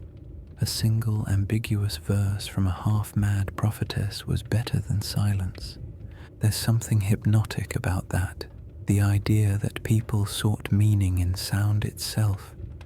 The Sibyls didn't just predict, they performed. Their trances were rhythmic, their voices melodic, their words closer to chanting than speech. To witness a Sibyl was to be caught between fear and fascination, watching a human being dissolve into sound. In a way, they were the last inheritors of the shamanic tradition, mediators between order and chaos, mind and mystery. But as empires rose and religions hardened, the Sibyls' voices became inconvenient. Their independence, their femininity, and their refusal to submit to doctrine made them dangerous. Eventually, their caves fell silent, their scrolls forgotten, or, in Rome's case, burned by emperors who preferred prophecy with better public relations. Still, The idea of the Sibyl never disappeared. The early Christians couldn't resist her allure. Michelangelo painted her alongside the Old Testament prophets on the ceiling of the Sistine Chapel. Her expression, solemn, haunted, stares down through centuries as if she still hears the hum beneath creation. Even stripped of her cult, she remained the symbol of something humanity can't quite kill. The belief that truth comes as a voice, not a formula. You can almost imagine her still, in that cave, breathing the damp air, eyes closed, listening to something older than time. The torchlight flickers on the walls, catching strange inscriptions, spirals, serpents, stars. She inhales deeply, and when she speaks, her words seem to echo from everywhere at once. All things return. All patterns repeat. The song never ends. Maybe she was right. Maybe the universe has always been singing, and we just keep inventing new ways to listen. Mathematics, music, language, prayer. The Sibyls were simply the first to tune in, so take a slow breath. The echoes of prophecy fade, replaced by another kind of darkness, not of caves, but of tunnels beneath the earth. In Rome, under the city of marble and empire, another mystery waits. Candles flicker against painted walls. Shadows of bulls and stars dance in the glow. The initiates of Mithras are gathering. Chapter 15. The Black Sun of Mithras. By the time the Sibyls fell silent, another cult had already begun whispering in the dark, not in temples or cathedrals, but in underground chambers carved into the stone beneath Rome. It had no public priests, no hymns for the masses, and no tolerance for daylight. Its followers were soldiers, merchants, and wanderers, men bound by secrecy, ritual, and fire. They called themselves the followers of Mithras. Step carefully now. The Mithraeum, their temple, is not grand. It's a cave, real or artificial, narrow and low, like a womb or a tomb. The air is thick with the scent of oil and blood and burning resin. Torches flicker along walls painted with stars. At the far end stands a relief carved in stone, Mithras himself wearing a Phrygian cap, plunging a dagger into the neck of a bull. A dog, a serpent, and a scorpion drink the flowing blood. Above them, the sun and moon, eternal witnesses. It looks violent, but to the initiates, this was not a killing, it was creation. The bull's sacrifice symbolized the birth of the cosmos. From its blood, life sprang. From its death, the stars spun. Every detail of the Mithraic image, every creature, every star, every fold of Mithras's cloak was a map of the heavens, a coded message written in constellation and symbol. And that was the secret. Mithraism was an astral religion. The bull was Taurus, Mithras, the sun, the serpent and scorpion, the constellations that followed in the zodiac. The whole ritual was a cosmic allegory, acted out by men in dimly lit caves while the empire thundered above them. Imagine being a Roman legionary stationed at the edge of the world, cold, far from home, surrounded by death. Down in the Mithraeum, you share a ritual meal. The flicker of torches painting moving constellations on the walls. You swear an oath of brotherhood and rebirth. For a moment, you belong to something vast and eternal. The world outside, emperors, taxes, wars, fades to silence. The cult's structure reflected that celestial order. There were 7 grades of initiation, each named after a planet: Raven, Bridegroom, Soldier, Lion, Persian, Heliodromus, Sunrunner, and finally, Father. To ascend was to journey upward through the spheres, a personal cosmology acted out through secret dramas. The higher you climbed, the closer you came to Mithras himself, the solar divinity who carried the light through darkness. Let's be honest, if you're hearing echoes of earlier mysteries, you're not wrong. Mithraism borrowed from Zoroastrianism, Babylonian star lore, Greek philosophy, and Egyptian ritual. It was a fusion, a late antique remix of everything humanity had ever whispered about light and shadow, and like all great mysteries, it thrived precisely because it was secret. Nothing seduces like silence. What made it especially fascinating and unsettling to early Christians was how similar it was to their own new faith.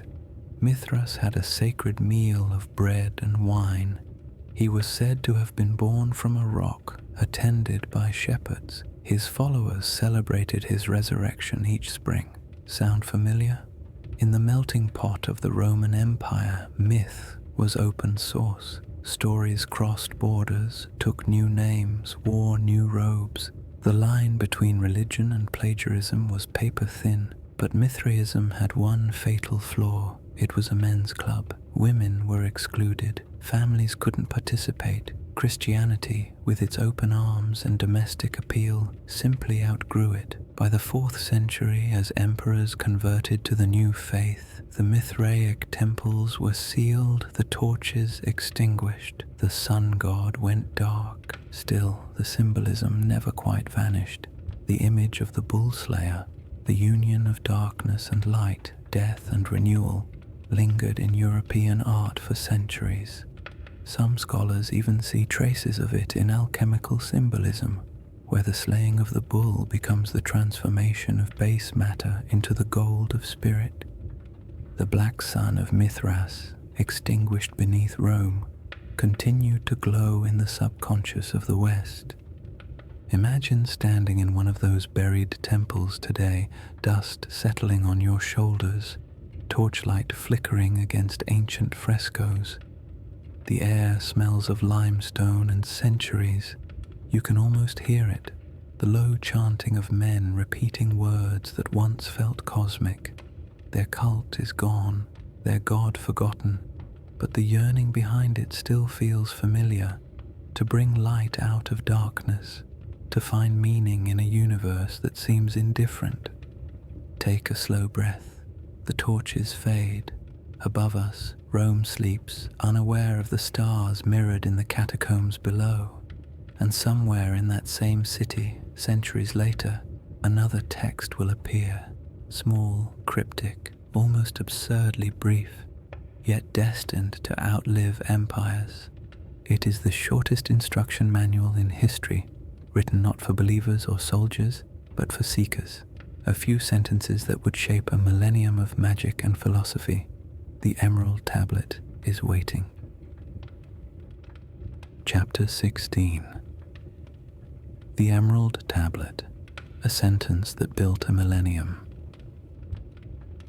Every great mystery eventually shrinks to a sentence. Somewhere between parchment and flame, between temples and laboratories, truth condenses, like vapor on glass, into a single phrase so elegant, so maddeningly ambiguous, that people spend centuries trying to decode it. For Western mysticism, that sentence came etched on a green stone that no one has ever seen, the Emerald Tablet. Legend says it was discovered in the tomb of Hermes Trismegistus, yes, that same composite god-philosopher of Egypt and Greece, clutched in his mummified hands or hidden beneath his throne, depending on which version you believe. The story changes, but the inscription never does. A short text, no more than 14 lines, beginning with words that became the mantra of every alchemist, magician, and philosopher who came after. That which is below is like that which is above, and that which is above is like that which is below, to accomplish the miracle of the one thing. It's a nice phrase, simple enough to embroider on a robe, mysterious enough to start arguments that last centuries. The tablet first appears around the 6th century, translated from Arabic into Latin, though everyone agrees it's much older, which, in esoteric circles, is another way of saying no one really knows. Some claimed it was a relic from Atlantis, others that it fell from the sky. But what mattered wasn't where it came from. What mattered was what it meant. To the Hermetic philosophers, it was the master key to the cosmos. The universe, they said, wasn't divided between heaven and earth, spirit and matter, light and dark. It was one continuum, reflecting itself at every scale. The human body was a miniature cosmos, the cosmos a giant body. The stars were our thoughts written in fire, the soul a reflection of the galaxies. The tablet was a map of that correspondence. For alchemists, it explained transformation. Metals, like people, contained divine potential buried under imperfection. To refine one was to refine the other. For mystics, it was a reminder that the path to God didn't require leaving the world. It required seeing the world as God already. And for scientists like Newton, who copied and annotated the tablet in his own hand, it hinted that nature might obey laws, elegant, symmetrical, divine. It's worth pausing on that. Isaac Newton, the father of calculus and gravity, spent nights translating the emerald tablet by candlelight. To him, as above, so below, wasn't superstition. It was physics. The apple and the moon, the falling body and the orbiting planet, different scales, same principle. Newton might have been the last alchemist who accidentally became the first scientist. But beyond all the metaphors, the tablet carries a deeper, quieter wisdom. The idea that the universe mirrors consciousness, that everything external reflects something internal. Every transformation, chemical, spiritual, emotional, follows the same rhythm: death, dissolution, rebirth. The tablet simply said what the Eleusinian mysteries, the Gnostics, and the Alchemists had all been hinting at, that we are not apart from the cosmos. We are the cosmos, momentarily pretending to be human. Of course, people have been overanalyzing it ever since. Medieval magicians saw in it recipes for immortality. Renaissance scholars wrote entire books about its grammar.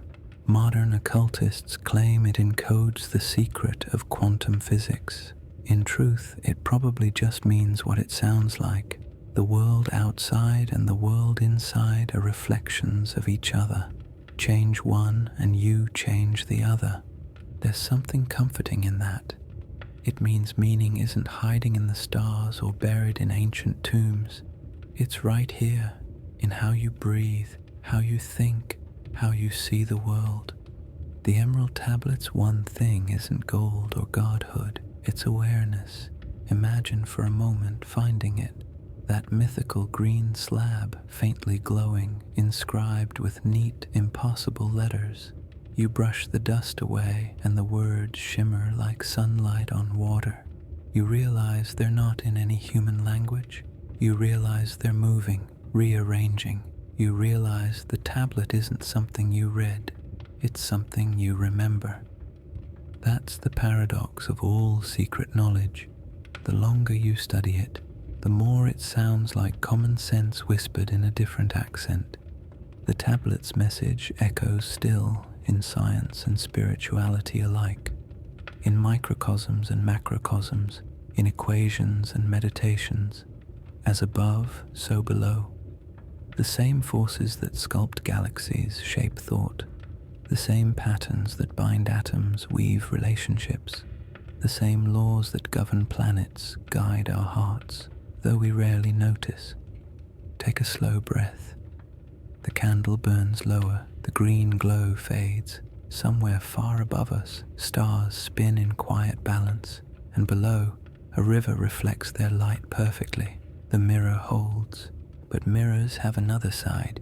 If the Emerald Tablet spoke of harmony between heaven and earth, then the next mystery will speak of the cards that try to read that harmony. Symbols of fate, mirrors of the soul, a portable universe you can shuffle in your hands. The tarot is waiting. Chapter 17. The Hidden Face of the Tarot. Few artifacts in the history of mysticism are as strangely familiar or as misunderstood as the tarot. Most people today know it as a parlor trick, a deck of pretty cards used by fortune tellers to predict heartbreaks and promotions. But the truth runs deeper. The tarot wasn't invented to tell the future. It was built to remember something, to preserve a map of the human soul hidden in plain sight. To understand the tarot, you have to picture Europe in the late Middle Ages, a continent crawling out of plague, war, and superstition, yet quietly rediscovering philosophy, art, and symbol. Somewhere in that mixture of despair and revelation, an idea took shape. What if every aspect of the human condition, every joy, fear, flaw, and triumph could be illustrated as a symbol, not written, not spoken, but drawn? The earliest known tarot decks appeared in the 15th century Italy, lavishly hand-painted for noble families. On the surface, they were just playing cards, but their imagery, the fool, the magician, the lovers, death, the star, echoed older esoteric traditions, Hermeticism, astrology, alchemy, even Christian mysticism. The 22 major arcana, as they're called, weren't just pictures. They were steps, stations, on an inner pilgrimage from ignorance to illumination. The fool begins the journey, naive, unafraid, carrying nothing but a bag of potential and a flower of curiosity. He steps off the cliff without fear because he doesn't yet know what falling means. From there, the story unfolds, through love, struggle, wisdom, death, and finally, transcendence, the world. Every card is a mirror, and together they form a circular narrative that never ends. Once the fool reaches completion, he begins again, because enlightenment, like life, is a loop. For the Renaissance mind, this was revolutionary. The tarot combined myth, philosophy, and psychology before those words even existed. It was an encyclopedia of symbols disguised as a game. Some historians argue it was used as a teaching tool in secret societies, a portable version of the Hermetic mysteries, hidden in a deck small enough to fit in a pocket. Others think that's romantic nonsense, but if you've ever held a tarot deck and felt that eerie sense of recognition, you know it's more than cards and ink. Let's be clear, the tarot doesn't predict the future. It describes the present, the patterns, choices, and blind spots that shape what happens next. When a reader lays the cards, they're not divining external events. They're reflecting internal truths, the shuffle, the spread, the interpretation. It's all a ritual of introspection. The future it predicts is the one you're already building. Each card vibrates with layers of meaning. The magician is mastery and manifestation, the spark of creative will. The high priestess is mystery and intuition, knowledge unspoken but deeply known.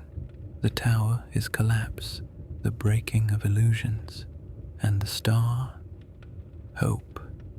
Always hope. In the hands of a mystic, the tarot became more than a deck.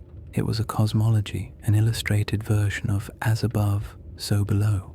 The 22 major arcana symbolized spiritual evolution. The 56 minor arcana, the suits of cups, wands, swords, and pentacles, represented the 4 classical elements: water, fire, air, and earth, the ingredients of both matter and mind. Together they formed a mirror of the universe, small enough to shuffle, large enough to hold everything. By the 18th century, the tarot had been adopted by occultists, theosophists, Rosicrucians, and Hermetic magicians who saw in it the missing key to the ancient mysteries. The French occultist Eliphas Lévy linked the 22 cards to the 22 letters of the Hebrew alphabet, connecting the tarot to the Kabbalah, astrology, and the Emerald Tablet's sacred formula. It was a kind of spiritual algebra, divine order expressed through image and intuition. And yet, for all its history, the tarot still works best the way it always has, quietly, privately, in moments when words fail. When you shuffle the cards, you're not asking the universe to reveal itself. You're asking yourself to listen. The spread that appears is less a message from the cosmos than a conversation with your subconscious, reflected through archetypes older than language. Maybe that's why the tarot endures when so many other mystical systems fade. It's adaptable, democratic, visual. It doesn't demand belief, only curiosity. And in a way, it's the purest descendant of all the mysteries we've explored. Hermetic, alchemical, Gnostic. It teaches in pictures what they all tried to say in words. That transformation begins within, that the journey of the soul mirrors the structure of the cosmos, and that every ending is only another step for the fool. So, take a breath. Imagine a candlelit table, a soft shuffle of cards, a pattern forming that feels both random and inevitable.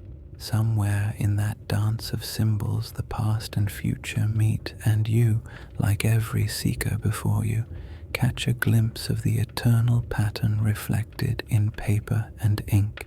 But this story of hidden teachers and secret maps doesn't end here. Because the tarot, with all its symbolism, would soon inspire a generation of real people, scholars, artists, mystics, and dreamers, who tried to revive the ancient flame in a world waking from superstition. They were philosophers who practiced magic under the cover of scholarship. They were astronomers who prayed in Latin and calculated in code. They were the secret teachers of the Renaissance. Chapter 18. The Secret Teachers of the Renaissance. The Renaissance is remembered as an age of art and reason, of Michelangelo's marble, Leonardo's sketches, Galileo's telescope, but behind the bright glow of discovery flickered another stranger light.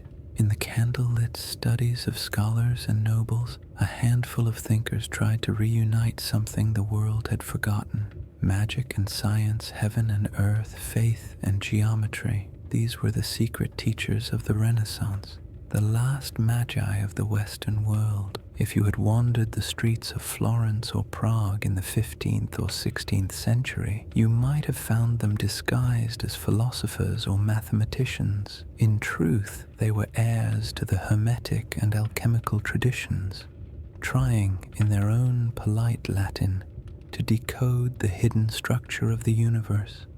They believed that the wisdom of Egypt, Greece, and Babylon had never died. It was simply waiting for the right century to be reborn, and reborn it was, in marble courtyards and dusty libraries, under the patronage of Medici bankers and wandering kings.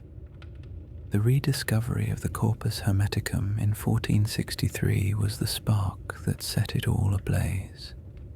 A young translator named Marsilio Ficino, a musician, scholar, and idealist with permanent eyeshadow of exhaustion, was ordered by his patron, Cosimo de' Medici, to drop everything and translate the newly found Hermetic text before finishing Plato. "We can read Plato any time," Cosimo supposedly said, "but Hermes must not wait." Ficino's translations electrified Europe. Suddenly, ancient Egyptian philosophy seemed not primitive but divine, a revelation of God's laws written in the stars and in the human soul. Ficino's Florence became a salon of cosmic speculation. He taught that love itself was the invisible force binding the universe, that beauty was the light of the divine refracted through matter. For a man who lived in a city of marble gods and frescoed ceilings, it was a convincing argument. Then came Giovanni Pico della Mirandola, a prodigy who could speak Hebrew, Greek, Latin, and probably would have learned Klingon if it existed.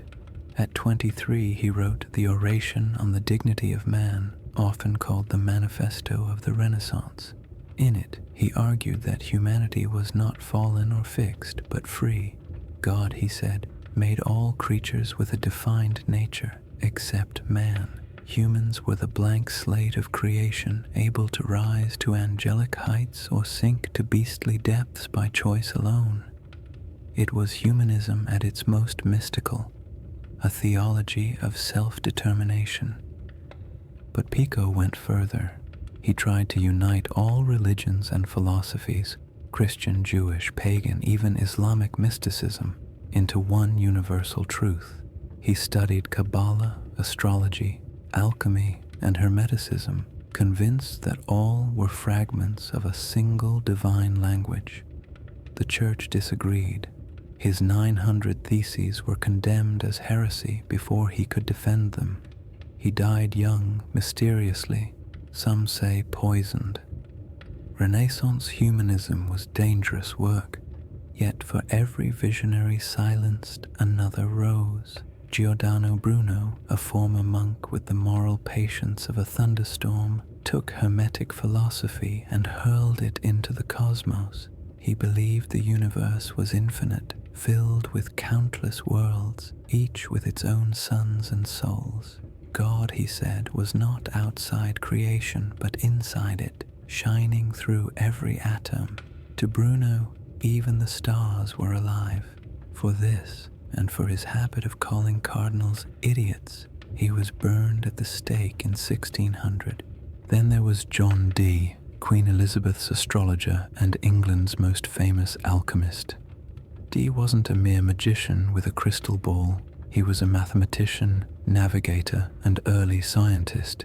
He helped chart the voyages that built the British Empire, and at night he tried to communicate with angels using coded alphabets and polished obsidian mirrors. In his mind, there was no contradiction. To measure the stars and to speak with them were the same act. What bound these men together was a conviction that knowledge was sacred, that by studying the natural world one could glimpse the divine blueprint. Geometry, music, and magic were all aspects of one vast pattern. The universe wasn't a machine, as later centuries would claim. It was a symphony, and humanity was both listener and instrument. It's easy to romanticize them, candlelight scholars chasing cosmic truths, but they were also haunted by danger. The line between science and sorcery was razor thin. To question too much was heresy, to claim too much, blasphemy. Many ended in exile, poverty, or worse. Yet their ideas planted the seeds of the Enlightenment. Their magic became astronomy, medicine, psychology, physics. They didn't destroy the occult, they transformed it. And maybe that's the quiet irony of the Renaissance. Its greatest revolution wasn't in art or politics, but in perception, the rediscovery that reason and wonder could coexist. That equations could be prayers, that a compass and a candle might point to the same truth. So take a moment. Picture Ficino at his desk translating by lamplight, Pico scribbling in the margins of a heretical dream, Bruno staring at the stars he knew he would die for, Dee whispering to invisible beings while his candle burns low. All of them trying to finish the same impossible sentence humanity has been writing since Sumer. What is this, and what am I in it? Their answers would echo through secret societies and silent brotherhoods, groups determined to keep that sacred question alive, even as the world turned toward reason and away from mystery. And soon those brotherhoods would meet, quietly, in coded letters and candlelit rooms, to build something new. They would call it the Invisible College. Chapter 19. The Invisible College. Every age of reason begins with a secret. Before the first laboratory, there is always a locked door. Before the Royal Society, there was the Invisible College, a name that sounds like fantasy, but was, for a brief time, a real thing. A gathering of alchemists, astronomers, and philosophers who dreamed of turning hidden wisdom into public knowledge. It began quietly in the 17th century England, a country still shaking off the fog of plague, civil war, and superstition. Universities taught Aristotle as scripture. The church kept a cautious eye on curiosity, but somewhere beneath the sermons and politics, a handful of thinkers were meeting in private, in taverns, in attics, in candlelit libraries, to discuss something dangerously radical, that the universe could be understood not through authority, but through experiment. They called themselves the Invisible College not because they were invisible, but because they had to be. Many were clergy, nobles, or scholars who risked accusation of heresy. Their membership list read like a cross between a philosopher's roster and a spy novel. Robert Boyle, John Wilkins, Christopher Wren, Robert Hooke, and, depending on who you ask, even the mysterious John Dee's lingering disciples. What united them wasn't just curiosity, it was a method. Test, observe, record, repeat.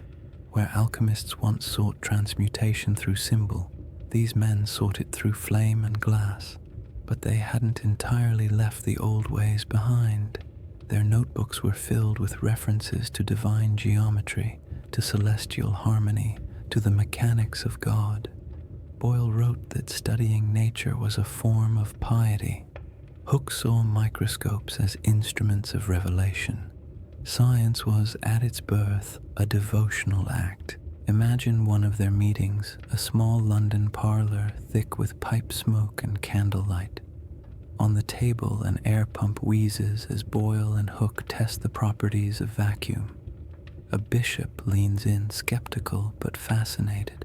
Someone whispers a prayer before lighting the fuse on an experiment. They argue in polite Latin about whether air has weight. A mouse, unfortunately, demonstrates the point. It's messy, imperfect, and magnificent. For the first time in centuries, knowledge is no longer revelation, it's investigation. And yet, the Invisible College was not purely scientific. It was spiritual in the Hermetic sense. They believed, as Ficino and Bruno had before them, that nature was a book written by God in the language of number and proportion. To read that book was to honor its author. They weren't disenchanted rationalists. They were alchemists in powdered wigs. When King Charles II was restored to the throne, the Invisible College stepped cautiously into daylight. In 1660, they petitioned for royal recognition, and the Royal Society of London for Improving Natural Knowledge was born. What began in candlelight became the foundation of modern science. Their motto was simple and perfectly alchemical. Nullius in verba, take nobody's word for it. It's hard not to admire the audacity. For millennia, truth was something handed down from priests and kings. The Invisible College flipped that script. Truth would no longer descend from heaven, it would rise from experiment. The world, once a riddle of gods, was becoming a riddle of laws. Of course, something was lost in the process. The sacred fire that animated the old mysteries dimmed under the cool light of reason. Alchemy became chemistry, astrology became astronomy, magic became metaphor. The new priests wore lab coats instead of robes, but if you looked closely, if you read between their lines, the same longing remained, the hunger to know what lies beneath appearances. You can almost feel that tension humming in the background of history, the flicker between wonder and proof, between prayer and hypothesis. The Invisible College didn't kill the occult. It just changed its disguise. The philosopher's stone became the scientific method. The laboratory replaced the temple, but the dream remained the same, to uncover the hidden laws of the universe, to find order in chaos, and maybe, just maybe, to touch the mind of God. And even as they looked through microscopes and telescopes, these new philosophers still glanced backward, toward the myths of lost civilizations and forgotten wisdom. Atlantis, Lemuria, Mu, names whispered at the edge of scholarship and dream, because no matter how rational humanity becomes, the ocean of the unknown keeps calling, and it's that call that mythic echo from beneath the waves that leads us to our next mystery. Chapter 20: The Atlantean Dream, Lost Civilizations and the Memory of the Deep. Every age of reason has its counterweight. The moment logic begins to feel too dry and imagination slips back in through the cracks. For the 17th and 18th centuries, that counterweight was Atlantis, a continent that might never have existed yet somehow refused to die. The myth began with Plato around 360 BCE. He wrote of a vast island beyond the Pillars of Hercules, today's Strait of Gibraltar, whose people grew powerful, proud, and then perished beneath the sea in a single day and night of misfortune. It was meant as allegory, a philosophical fable about hubris and decline, but readers, predictably, preferred the story to the lesson. 2,000 years later, the search for Atlantis was in full swing. Renaissance scholars like Athanasius Kircher pored over maps and ancient texts, convinced Plato's tale described a real landmass. When they found fossilized shells on mountaintops, they didn't think geology, they thought flood. The rediscovery of the Americas only fanned the flames. If new continents could appear out of nowhere, who was to say old ones hadn't vanished? By the 19th century, Atlantis had mutated into a spiritual Rorschach test. Scientists, mystics, and colonizers all saw what they wanted in its sunken streets. To Darwin's followers, it was a missing evolutionary link, a cradle of early humanity. To theosophists like Helena Blavatsky, it was a cosmic classroom where a fourth root race learned forgotten powers before sinking beneath karmic waves. To empire builders, it became proof that civilization began in the West, conveniently validating their maps and their conquests. There's a strange comfort in the story, a golden age, a sudden fall, and the haunting promise that what was lost might someday rise again. Atlantis became a mirror for every civilization's anxiety. Each century rewrote it to reflect its own fears: divine punishment for pride, technological apocalypse, climate collapse, nuclear hubris. It's the myth that evolves as we do. Modern explorers keep chasing it. Sonar scans off Bimini, ruins off Santorini, pyramids under Cuban waters. None have proved anything, and yet none have stopped looking, because Atlantis isn't really a place. It's a question, the same one whispered by every ruin and every shoreline. How much have we forgotten? And perhaps that's why the myth persists. Beneath the literalism, the maps, the coordinates, the pseudoscience, there's a psychological truth. Every culture feels the pull of a paradise lost, a time when knowledge was whole, when humans and nature weren't adversaries. The ocean becomes the mind's metaphor, vast, mysterious, hiding both memory and guilt. Even the skeptics can't quite let it go. Oceanographers still describe the sea floor in language that sounds suspiciously mystical: ridges, trenches, abyssal plains. We've mapped Mars in more detail than our own oceans. In the darkness below, imagination has room to swim. Picture it, a diver descending into silence. The beam of light catches something impossible, a staircase, a column, a pattern too perfect to be random. It's probably geology, but for one breathless second it might be history blinking open. That's the spell of Atlantis, not proof but possibility. And in that possibility hides the deeper current that runs through all occult traditions. The idea that the past isn't gone, only submerged, that somewhere beneath the waves of reason and progress, something ancient still glows, waiting for us to remember. So take a long breath. The water grows still. The waves soften into sleep. Beneath them lies the oldest secret of all. not a continent, but a consciousness. The realization that every myth of the deep is really about one thing: our own reflection staring back from below. Now the circle closes. From the fires of prehistory to the temples of Babylon, from the mysteries of Egypt to the laboratories of London, every hidden doctrine has pointed toward one final frontier. The greatest mystery was never the gods, nor the stars, nor the sea. It was the mind itself. Chapter 21. The last mystery, the human mind itself. After every scroll, every tablet, every secret flame, there comes a quiet realization that the entire history of the occult was never really about gods or stars or lost continents.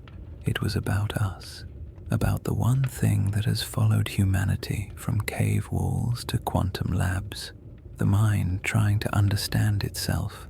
Strip away the ritual and the myth, and you'll find the same impulse everywhere.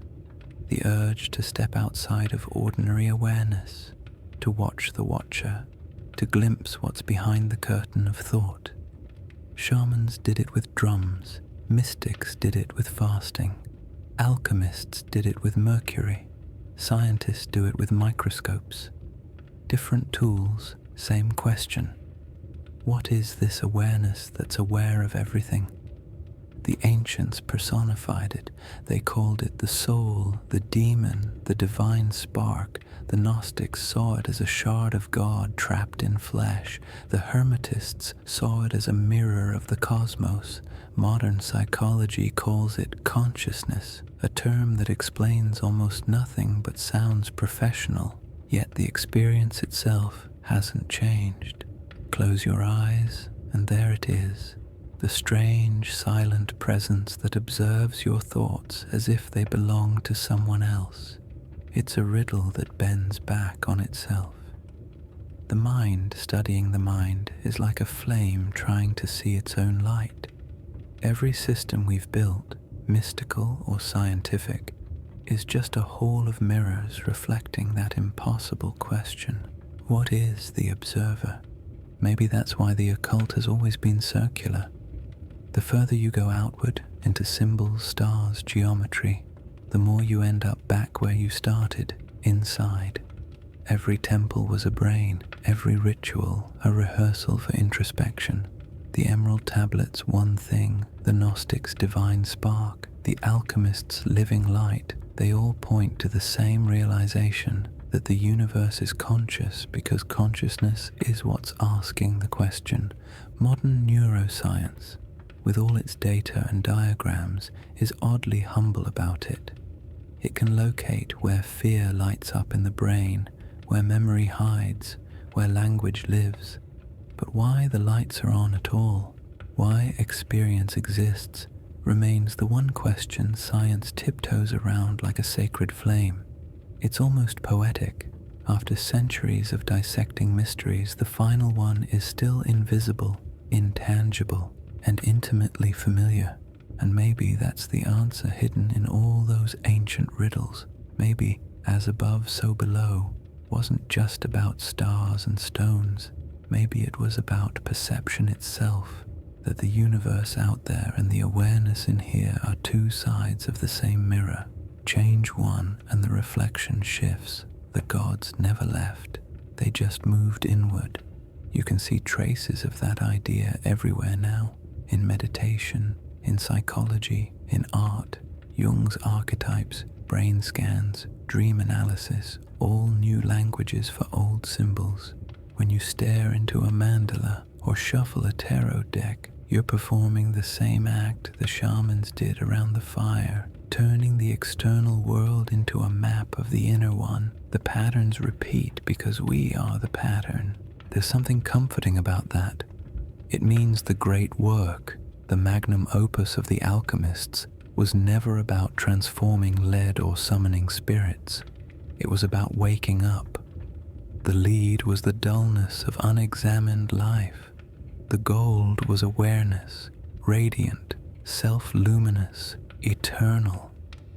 And so, After 21 mysteries and 10,000 years, we arrive at the quietest truth of all, that every sacred fire, every whispered incantation, every secret society, every temple buried under dust was humanity's way of remembering itself.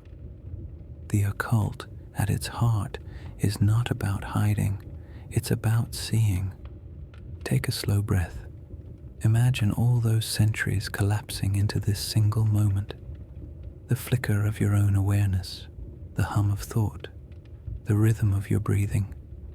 The same rhythm once echoed in drums and chants, in psalms and formulas, in the beating hearts of priests and philosophers. The same fire that burned in their temples burns behind your eyes. And maybe that's all the wisdom we ever needed. The mysteries were never out there.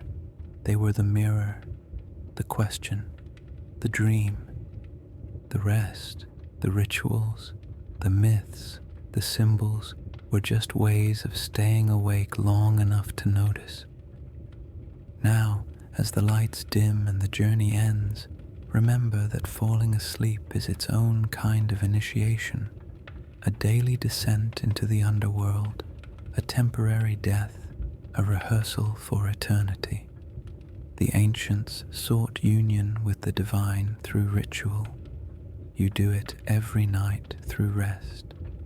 Each breath carries you deeper, each heartbeat slower.